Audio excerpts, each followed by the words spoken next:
Fyrir stuttu síðan kom út hlutverk á ævintýraleikurinn Avowed from Obsidian Entertainment og Xbox Game Studios. Leikurinn framleiðður á Xbox Series X, Microsoft Store á Windows og Steam. Og fyrir þá sem með áskrift af Game Pass á PC eða Xbox þetta nálgast leikinn þar sem hluti áskriftinni. Obsidian Entertainment þekkt leikjastúdíó sem komið hefur að mörgum þekktum hlutverkaleikjum síðustu áratugina.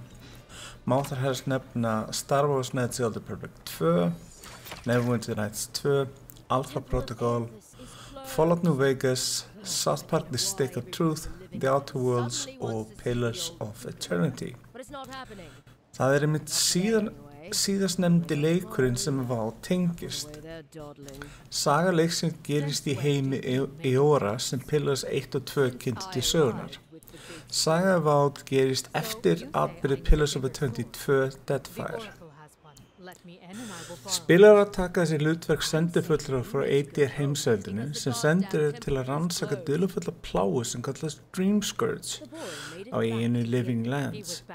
Þessi eyja fjölbreytt og mismunandi umhverfi og landslag, hvert með sitt einstaka vistkerfi. Í Avowed leikurinn spilaður bæði fyrst og þriðju persónu sjónarhorni. Spilarar geta notað galdra, sverð og önnur návígisvopn ásamt skotvopni til að berjast óvinni. Leikurinn býður upp á úrval galdra sem hægt að blanda saman við aðra árásir og spilarar geta fljótt skipt á milli mismunandi bardagsstíla.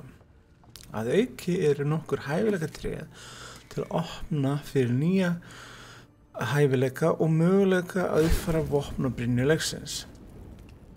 Það hægt að fá til liðs við sig aðra persónur til að berjast með þeir í gegnum ævintýri leiksins. Þær persónur ólíkir í útliti á sem persónuleika og ekki alltaf sammála öllu sem gerir í leiknum. Þau hafa sína eigin hæfileika og baksögu sem kemur betur í ljós þegar líður á sögu leiksins. Hvernig sem þú spila leikinn og hvaða valkosti þú velur hefur áhrif á fólk í kringu þig og hvernig það hagar sér gagnvart þér. Þetta eitthvað sem fólk sem hefur spilað sambærileiki frá Obsidian Entertainment ætti að kannast vel við.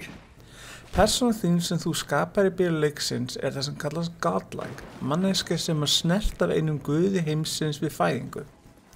Þetta vanlega skilar sér í vissum hæfileikum og síðan breyttu útliti oft sem veldur öðrum óhuga og hræðslu. Í Pillars of Eternity leikjunum var hægt að velja milli nokkra mismunandi tegunda godlike en í Avowed það aðeins takmarkara og tengist einmitt sögu leiksins. Þeir sem fæðast sem slíkir geti ekki eignast afkvæmi eru oft litnir hornauga af öðrum. Ég var ekki alveg viss hver ég átti vona þegar ég byrjaði að spila Avowed. Ég hefði fylgst með framleiðslu hans í nokkuð tíma en hann var engan veginn ekki ná að grípa mig þegar ég sá hann. Svo þegar ég sótti hann á Xbox-vélina til að spila var ég ekki alveg viss hvað biði mín. Nú eftir að spila leikinn í hátt í 20 tíma, sem ekki mikið við svona leik, þá ég talsveit betur að mér leiknum og hvernig það spilast. Heimur lifandi landsins að heilla mig, hvernig náttúran og litir skína í gegnum svo margt þarna. Það virðist vera barátta milli manna og náttúrunar og það ekki auðvelt að sjá í byrjun hver rót vandans Persóna þín kemur til landsins og hluti af yfirstétt ADR sem hefur haldið fólki niðri í þessu nýja landi. Verkefni þitt á keisaranum einmitt að komast að því hvað í gangi með landið og hvaðan þessi dularfulla plá kemur frá. Bardakerfi leiksins skemmtilegt og tekur smá tíma að fá tilfinningu fyrir því. Leikurinn spilaður í fyrstu persónu sjónarhorni, þó hægt að fara í valmynd leiksins og velja þriðju persónu ef maður vill það frekar. Hreyfingar og bardaga leiksins myndi mig oft á leikinn Dark Messiah of Might and Magic frá Arcane Studios, sem gerði mitt Prey og Deathloop leikina. Það engir klassar sem slíkir í leiknum, heldur getur þú í hversun sem persónan hækkar í stigi valið á milli klassískara valkosti eins og Fighter, Ranger, Wizard og sett reynslustig í hvern hæfileika sem þar.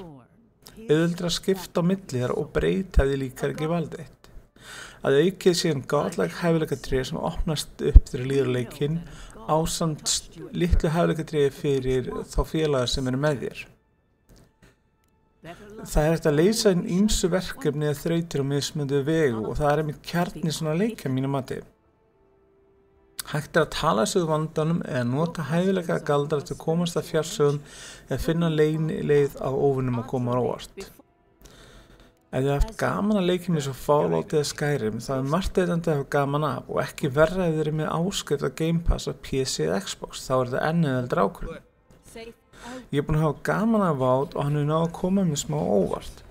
Hvaða skoðun ég mun hafa á honum eftir ég búinn að klára hann er ég ekki 100% vissum, en mig grunar þó ég mun hafa gaman að leiknum og ferðarlegin sem hann býður upp á. Vonandi með leikurinn koma út á PlayStation 5 síður árinu sem flestir geti notið ævintýra Vault. Endilega fylgist með okkur á heimasíðu okkar nerdnorðsins.is eða á Facebook eða öðrum samfélagsmiðlum og erum við einnig á Twitch. Ég segi bara takk fyrir mig í bili og við heyrum síðar.